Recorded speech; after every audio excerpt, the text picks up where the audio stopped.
Voici enfin le fusil Vinci, le fameux semi-automatique, qui est la grande nouveauté 2010 chez Benelli. Alors ça, c'est un fusil qui est vraiment très intéressant, parce que c'est un fusil, il n'y a rien de plus moderne. Comme chez Benelli, pour toutes les armes qui sont destinées à tirer des munitions un peu puissantes, il est équipé de la crosse confort. Donc cette crosse confort, on l'a déjà vu sur d'autres armes, et notamment sur la fameuse carabine Argo. Ici, il y a un busque qui permet de ne pas trop s'abîmer la joue.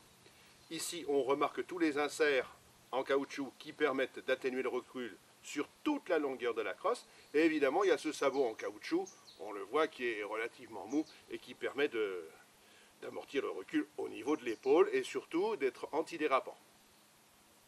Ensuite de quoi? Bon, on a un canon, une carcasse et on a un devant qui intègre la sous-garde.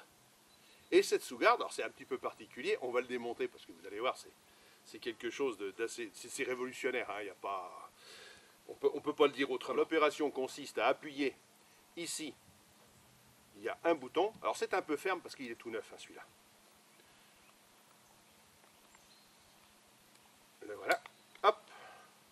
Donc ça consiste à tourner dans le sens inverse des aiguilles d'une montre et on obtient le devant avec la sous-garde et l'on voit ici que le chien est détendu, hein, ça a été tiré. Donc ce chien, on va le rabattre parce que pour le remonter, c'est beaucoup plus commode. Alors hop, le voilà, il est accroché et si on le fait partir, on le voit parfaitement ici. Donc ça c'est le devant. On va enlever le canon. L'opération consiste à le tourner comme ceci. Et voilà. On l'a. Donc on a trois pièces. Le canon avec sa carcasse que l'on voit ici, hein, puisque le canon est fretté, hein, dans le boîtier. Donc cette carcasse, elle comporte la très fameuse culasse mobile Benelli. Bon, tout le monde la connaît maintenant, ils l'ont même copiée, hein, puisqu'elle est tombée dans le domaine public. Donc c'est une culasse à inertie qui fonctionne uniquement par un système inertiel. On le remarque, il n'y a pas de prise de gaz, hein, comme sur les autres fusils. Il n'y a rien du tout, c'est juste par l'inertie. Et la tête de culasse est rotative. Ensuite de quoi, une autre particularité, sur ce boîtier, on a des réservations, donc des mortaises qui sont prévues pour la pose d'une visée optique. Bien entendu, on peut s'en servir pour le tir du grand gibier également, si l'on modifie le choc. Hein. Donc le choc, ici, c'est un choc interchangeable. Bon, ce sont des chocs longs, de façon à perturber le moins possible les gerbes de plomb, ou de grenailles d'acier si on tire au gibier d'eau. On remarque aussi un petit détail. On a une bande ventilée, qui est quand même bien faite, qui comporte un viseur, hein, un guidon intermédiaire. C'est un guidon intermédiaire qui permet de s'aligner parfaitement sur le guidon ici, qui est, c'est pas vraiment de la fibre optique, hein, c'est un plastique luminescent, qui est maintenu en place par deux brides métalliques. Et on remarquera qu'il n'est pas fixé tout à fait au bout du canon, ce qui évite de le casser au premier choc. Bon, maintenant on va le remonter. Alors donc, on reprend la crosse. Alors ici, on a un point blanc sur la crosse. On voit ce point blanc.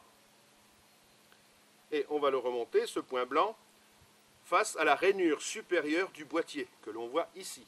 La rainure supérieure, dans laquelle sont forées les mortaises pour la pose d'une visée optique. Donc, on va monter ça. On tourne fermement. Il est en place. On le remarque ici, il y a un repère sur le col de crosse qui s'aligne avec cette bande. On va procéder au dernier montage, donc de la partie devant et sous garde. Ici, il y a un point blanc. Et ici, il y a une petite échancrure. Eh bien, on va les mettre bien en face l'un de l'autre. Là, maintenant, je suis obligé de tourner.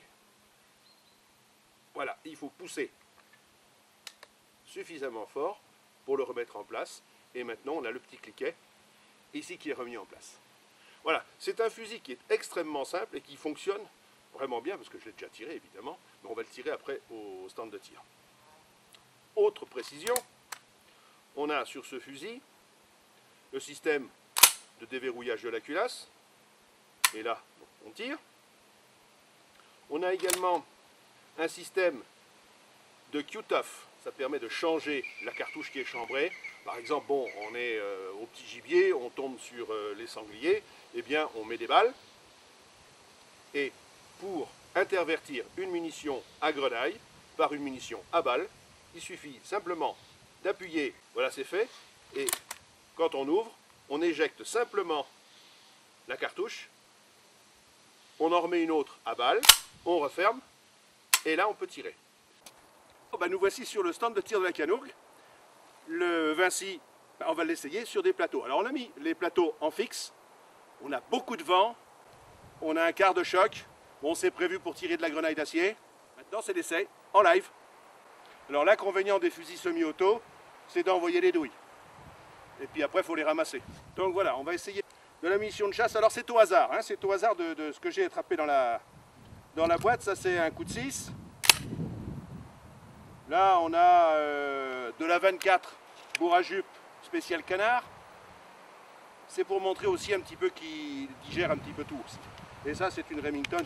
Donc on met ce que l'on a, c'est une boîte un petit peu fourre-tout. On va essayer de voir ce que ça donne. Toujours avec le vent. On attend les plateaux. Paul. No bird. Paul. Paul. Paul. Bon. C'est pas trop mal.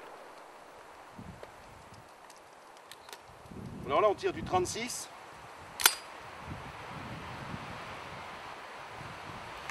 C'est vraiment de tout. Hein. Donc on voit, il groupe pas mal. Avec tous les types de munitions. Paul. Paul. Voilà. Pas trop mal.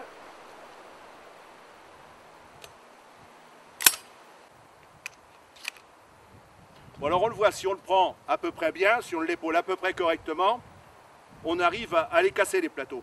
Et c'est vraiment du plomb qui n'est pas fait pour les plateaux, parce que là, on ne travaille pas avec du 7,5, on travaille avec du gros plomb, hein, qui va bien pour tirer le faisan sous bois ou des trucs comme ça. Alors on essaye une série de 3. Paul. Paul. Paul. Ah, manqué. Alors, on va pas rester sur un échec. C'est jamais bon.